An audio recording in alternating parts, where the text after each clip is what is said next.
আসসালামু আলাইকুম। কেমন আছেন আপনারা সবাই? আলহামদুলিল্লাহ আল্লাহ তাআলার অশেষ মেহেরবানিতে আমরা খুব ভালো আছি। তো প্রতিদিনের মতো আজকে আরেকটা ব্লগ নিয়ে আপনাদের মাঝে হাজির হলাম। তো এই যে আমার মিনির পার্সেল এসে পড়েছে। আমার মিনির জন্য আমি অনলাইন থেকে খাবার অর্ডার করেছিলাম। এখানে টুনা ফ্লেভার আছে, চিকেন ফ্লেভার আছে, চাপিলা ফ্লেভারের। তো এটা অনেকদিন চলে যাবে। তো ওর এই খাবারগুলো একসাথে ফ্রোজেন করে রেখে এখন আমি চলে আসলাম রান্না করার জন্য। তো এই যে আলু কুচি আর পানি একসাথে দিয়ে দিলাম, সাথে কহি কুচি করে রেখেছিলাম। আর সাথে একটু দিয়ে দিলাম লবণ আর হালকা পরিমাণের একটু হলুদ। আর দিয়ে দিব ফ্রোজেন করাই আমি পেঁয়াজ। আমি একসাথে ফ্রোজেন করে রাখি পেঁয়াজ, কাঁচামরিচ এগুলো। তো ওখানে এগুলো করে রাখলে কি হয় তাড়াতাড়ি রান্নাটা হয়ে যায়। যে সাথে কাঁচামরিচটাও এড করে দিলাম। দিয়ে আমি অন্য চুলায় দিয়ে অপর পাশে আমি চলে আসলাম। আমি তেল গরম করে ফ্রাই প্যানে তারপরে এখন আমি চিংড়ি মাছগুলোকে ভেজে নিচ্ছি। তো এপিট ওপিট করে চিংড়ি মাছ কিন্তু আসলে ভাজতে বেশি সময় লাগে না। তো এপিট ওপিট করে ভেজে নিলেই কিন্তু চিংড়ি মাছগুলো ভাজা হয়ে যাবে। তো এই যে আমার এক পিঠ ভাজা হয়ে গেলে আমি উল্টিয়ে আরেক পিঠ ভেজে আমার ভাজা কমপ্লিট করব। তো অলরেডি ভাজা আমার হয়ে গেছে, তো আমি আরেকটা কড়াই বসিয়ে দিচ্ছি। তো কড়াইতে আমি তেল গরম করার জন্য দিয়ে তারপরে আমি পেঁয়াজটা দিয়ে দিলাম। তো এই পেঁয়াজটা দেওয়ার পরে এখন আমি ওদিক দিয়ে আমার দেখলাম যে আমার ওই পানিটা শুকাইছে কিনা, কহি আর আলুর যে ভাজিটা ওইটার পানি শুকাইছে কিনা, নেড়ে চেড়ে দিলাম। আর সাথে এই যে আমি পেঁয়াজের সাথে এখন কাঁচামরিচটা এড করলাম। তো এটাকে ভালো করে ভাজতে হবে। তো ভালো করে ভেজে তারপরে আমি এখানে এড করব আরকি আমার যে নারিকেলের যেই পেস্ট আছে সেটা।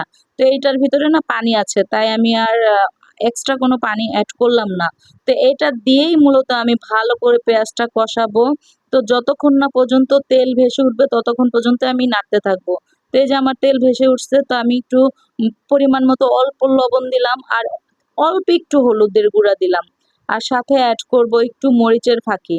তো এগুলো দিয়েই মূলত আমি নাড়াচাড়া করে ভালো করে কষাতে থাকবো। আমি কিন্তু কোনো পানি এডই করিনি। তো কোনো পানি আমি কোনো ব্যবহার করিনি। জাস্ট নারিকেলের যেই পানিটা ছিল ওইটাই। তো এই যে ভালো করে কষানোর পরে এখন আমি দিয়ে দিচ্ছি চিংড়ি মাছগুলো। তো নারিকেলের যখন ঘ্রাণটা চলে আসবে, ফ্লেভারটা ছড়াবে চতুর্দিকে তখনই মূলত এড করতে হয় চিংড়ি মাছটা। তো এই যে আমি এখন হালকা অল্প একটু পানি দেব, বেশি পানি এড করব না। জাস্ট অল্প একটু পানি এড করব। এই যে অল্প একটু পানি দিয়ে দিলাম। এখন একটু নাড়াচাড়া করে ভালো করে নাড়াচাড়া করে আমি এটা যতক্ষণ না ভাজা, ভাজা হবে ততক্ষণ পর্যন্ত আমি রেখে দেব। বিশ্বাস করবেন না এই যে কি ঘ্রাণ হইছে মাশাআল্লাহ, খেতেও যেমন মজা হইছে তত ঘ্রাণটা অনেক সুন্দর হইছে। তো এই যে এখন আমি অলরেডি হয়ে গেছে, তেল ভেসে উঠছে, আমি নামিয়ে ফেলেছি। আমি পাত্রে ঢেলে ফেলেছি। তো অপর সাইডে এখন আমি আমার কহি ভাজিটা প্রিপারেশন নিচ্ছি। এটা অলরেডি ভালো করে পানিটা শুকায়ে গেছে। তো আমি পানিটাকে ভালো করে নাড়াচাড়া করে এখন আমি ২ টা ডিম এড করতেছি। এই ভাজিটা যে এত টেস্ট হয় যখন ডিম দিয়ে ভাজি করা হয়, তখন আলহামদুলিল্লাহ অনেক, অনেক মজা হয়। তো এই যে ভালো করে ডিম দিয়ে এখন আমি ভালো করে নাড়াচাড়া করব। আর নাড়াচাড়া করে ওদিক দিয়ে অপর সাইডে আমি আম ফোড়ন বসাবো আরকি। পেঁয়াজের যে ফোড়নটা, তো সেটা বসাবো। তো এই যে আমি এখানে ভালো করে ভাজা, ভাজা হয়ে গেছে আর ওদিক দিয়ে আমি মানে ফোড়নের জন্য অলরেডি পেঁয়াজ কুচি দিয়ে দিলাম। তো ওদিক দিয়ে পেঁয়াজটা হতে থাকুক আর এটা বারবার নাড়তেছি যেন পানিটা ভালো করে শুকিয়ে যায় আর কোনো রকমের যেন পানি না থাকে আর যেন না পুড়ে।